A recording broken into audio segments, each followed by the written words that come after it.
Assalamualaikum warahmatullahi wabarakatuh.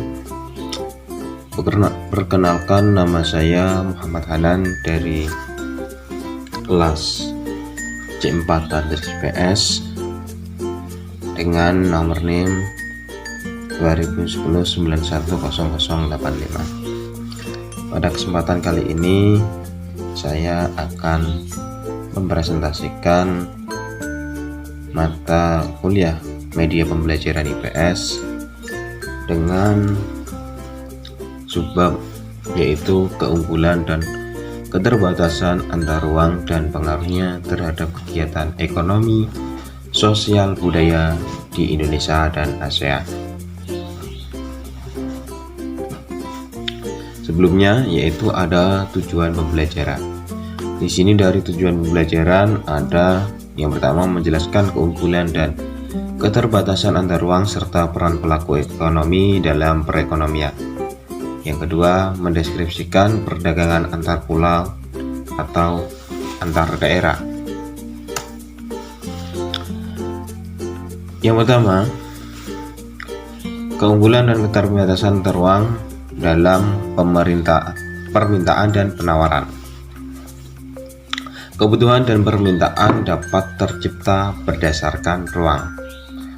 Lokasi di mana seorang berada dapat menciptakan permintaan dan kebutuhan yang berbeda.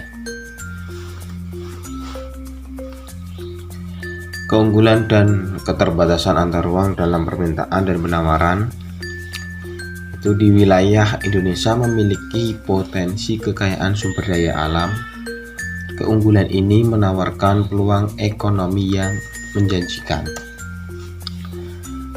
Yang kedua, pengertian dari pelaku ekonomi. Pelaku ekonomi adalah orang atau lembaga yang melakukan kegiatan ekonomi. Jadi, siapapun itu orang maupun lembaga yang sedang melakukan kegiatan ekonomi itu disebut sebagai pelaku ekonomi. Kemudian untuk pelaku ekonomi sendiri itu ada 4 atau dibagi 4, yaitu rumah tangga keluarga atau rumah tangga konsumen yang biasanya disingkat sebagai RTK, dan yang kedua rumah tangga perusahaan atau rumah tangga produsen yang disingkat sebagai RTP, yang ketiga ada rumah tangga pemerintah, dan yang keempat ada rumah tangga luar negeri.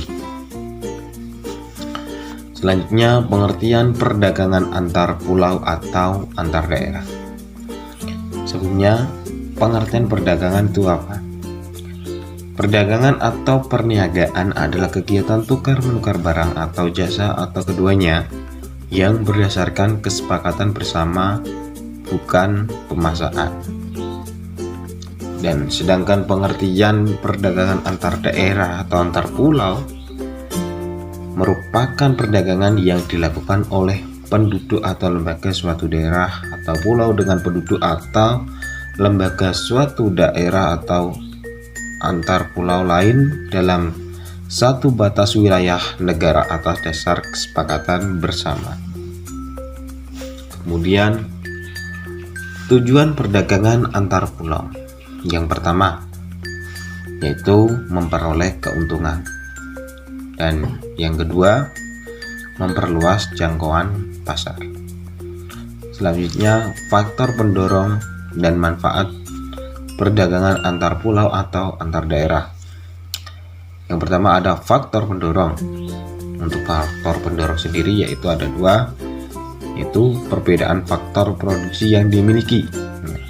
Adanya suatu perbedaan produksi yang dimiliki yaitu menjadi suatu faktor pendorong dalam perdagangan antar pulau atau antar daerah.